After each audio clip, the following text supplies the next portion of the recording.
انسانی فطرت ہیں کہ اسے کوئی ہم سفر چاہیے ہوتا ہے, کوئی ایسا چاہیے ہوتا ہے جو اس کی حمایت کرے. جہاں بہت زیادہ لوگ مخالفت کرتے ہیں تو انسان مایوسی کا شکار ہوتا ہے. ایسا فنٹر دنیا میں کوئی بھی نہیں ہے کہ جو کچھ ہوتا رہے اس پہ اس کی صحت پہ کوئی اثر ہی نہ پڑے. یہ بھی بزرگی کا غلط مطلب بیان کیا جاتا ہے کہ ہمارے حضرت اتنے نیک ہیں, ان کو جو بھی کچھ کہہ کے چلا جائے یہ فیل ہی نہیں کرتے. تو بھائی فیل کیوں نہیں کرتے؟ یہ معاذ اللہ کہنا تو نہیں چاہیے کیونکہ وہ بزرگ نہیں ہے اس لیے کہہ سکتا ہوں کہ گدھے ہیں کیا یہ, ان کو کوئی اثر ہی نہیں ہوتا. انسان جو بھی ہوگا اس پہ اثر ہوگا. اور آپ کو پتہ ہے ہمارے نبی صلی اللہ علیہ وسلم کو سب سے زیادہ تکلیف ان شاعروں سے ہوتی تھی جو آپ کی شان میں حجو کرتے تھے, آپ کی توہین کے لیے شاعری کرتے تھے. اس پہ آپ اتنا غضبناک ہوتے اور ایسے شاعروں کو آپ نے معاف نہیں کیا. فتح مکہ کے بعد بھی ایسے شاعروں کی معافی کا اعلان نہیں کیا, کہا ان کو قتل کرو جہاں پاؤ.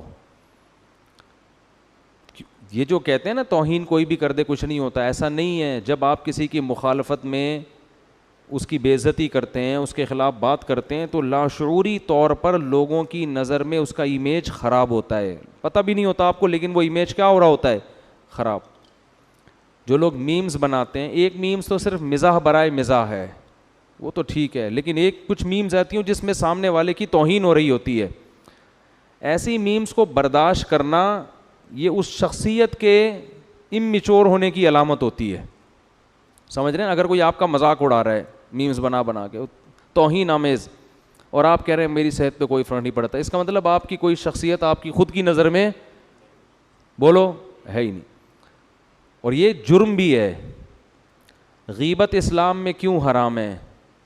اس لیے حرام ہے نا کہ آپ دوسرے کی عزت کا جنازہ نکالتے ہیں, دوسرے کی عزت کم کر رہے ہوتے ہیں, حالانکہ وہ برائی اس کے اندر موجود ہوتی ہے.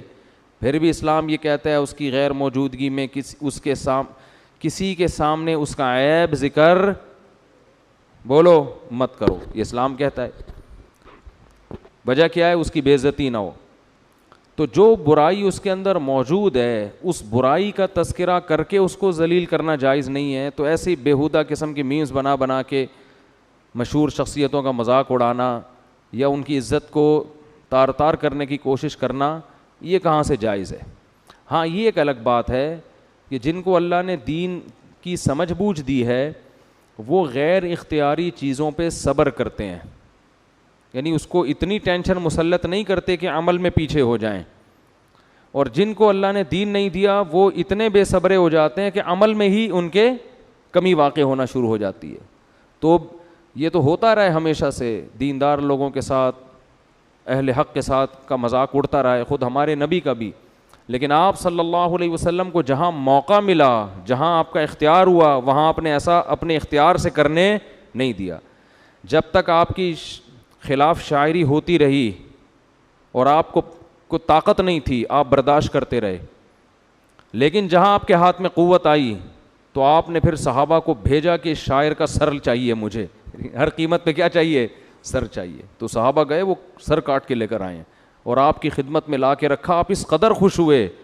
تو سیرت کا ایک یہ پہلو بھی ہے, سمجھتے ہو گے نہیں سمجھتے, سیرت کے دونوں پہلو ہیں. آپ کے اخلاق بھی ملیں گے آپ کو اور تلوار بھی ملے گی. اور یہی انسان کے کامل ہونے کی علامت ہوتی ہے کہ جہاں محبت سے پیش آنا ہے وہاں اظہار محبت, اور جہاں غضب دکھانا ہے وہاں بول دے کیوں نہیں بھائی, وہاں غضب. سمجھانی فطرت ہیں کہ اسے کوئی ہم سفر چاہیے ہوتا ہے, کوئی ایسا چاہیے ہوتا ہے جو اس کی حمایت کرے.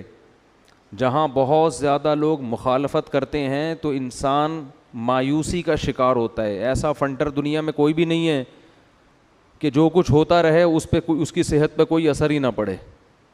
یہ بھی بزرگی کا غلط مطلب بیان کیا جاتا ہے کہ ہمارے حضرت اتنے نیک ہیں ان کو جو بھی کچھ کہہ کے چلا جائے یہ فیل ہی نہیں کرتے. تو بھائی فیل کیوں نہیں کرتے؟ یہ معاذ اللہ کہنا تو نہیں چاہیے کیونکہ وہ بزرگ نہیں ہے اس لیے کہہ سکتا ہوں کہ گدھے ہیں کیا یہ, ان کو کوئی اثر ہی نہیں ہوتا. انسان جو بھی ہوگا اس پہ اثر ہوگا. اور آپ کو پتہ ہے ہمارے نبی صلی اللہ علیہ وسلم کو سب سے زیادہ تکلیف ان شاعروں سے ہوتی تھی جو آپ کی شان میں حجو کرتے تھے، آپ کی توہین کے لیے شاعری کرتے تھے. اس پہ آپ اتنا غضبناک ہوتے اور ایسے شاعروں کو آپ نے معاف نہیں کیا. فتح مکہ کے بعد بھی ایسے شاعروں کی معافی کا اعلان نہیں کیا، کہا ان کو قتل کرو جہاں پاؤ. یہ جو کہتے ہیں نا توہین کوئی بھی کر دے کچھ نہیں ہوتا، ایسا نہیں ہے. جب آپ کسی کی مخالفت میں اس کی بے عزتی کرتے ہیں، اس کے خلاف بات کرتے ہیں، تو لاشعوری طور پر لوگوں کی نظر میں اس کا امیج خراب ہوتا ہے. پتہ بھی نہیں ہوتا آپ کو، لیکن وہ امیج کیا ہو رہا ہوتا ہے؟ خراب. جو لوگ میمز بناتے ہیں، ایک میمز تو صرف مزاح برائے مزاح ہے، وہ تو ٹھیک ہے، لیکن کچھ میمز آتی ہیں جس میں سامنے والے کی توہین ہو رہی ہوتی ہے. ایسی میمز کو برداشت کرنا یہ اس شخصیت کے اممیچور ہونے کی علامت ہوتی ہے. سمجھ رہے ہیں؟ اگر کوئی آپ کا مذاق اڑا رہا ہے میمز بنا کے توہین آمیز، اور آپ کہہ رہے ہیں میری صحت پہ کوئی فرق نہیں پڑتا، اس کا مطلب آپ کی کوئی شخصیت آپ کی خود کی نظر میں بولو ہے ہی نہیں. اور یہ جرم بھی ہے. غیبت اسلام میں کیوں حرام ہے؟ اس لیے حرام ہے نا کہ آپ دوسرے کی عزت کا جنازہ نکالتے ہیں، دوسرے کی عزت کم کر رہے ہوتے ہیں، حالانکہ وہ برائی اس کے اندر موجود ہوتی ہے. پھر بھی اسلام یہ کہتا ہے اس کی غیر موجودگی میں کسی کے سامنے اس کا عیب ذکر بولو مت کرو. یہ اسلام کہتا ہے. وجہ کیا ہے؟ اس کی بے عزتی نہ ہو. تو جو برائی اس کے اندر موجود ہے اس برائی کا تذکرہ کر کے اس کو ذلیل کرنا جائز نہیں ہے. تو ایسی بیہودہ قسم کی میمز بنا کے مشہور شخصیتوں کا مذاق اڑانا یا ان کی عزت کو تار کرنے کی کوشش کرنا، یہ کہاں سے جائز ہے؟ ہاں یہ ایک الگ بات ہے کہ جن کو اللہ نے دین کی سمجھ بوجھ دی ہے وہ غیر اختیاری چیزوں پہ صبر کرتے ہیں، یعنی اس کو اتنی ٹینشن مسلط نہیں کرتے کہ عمل میں پیچھے ہو جائیں. اور جن کو اللہ نے دین نہیں دیا وہ اتنے بے صبرے ہو جاتے ہیں کہ عمل میں ہی ان کے کمی واقع ہونا شروع ہو جاتی ہے.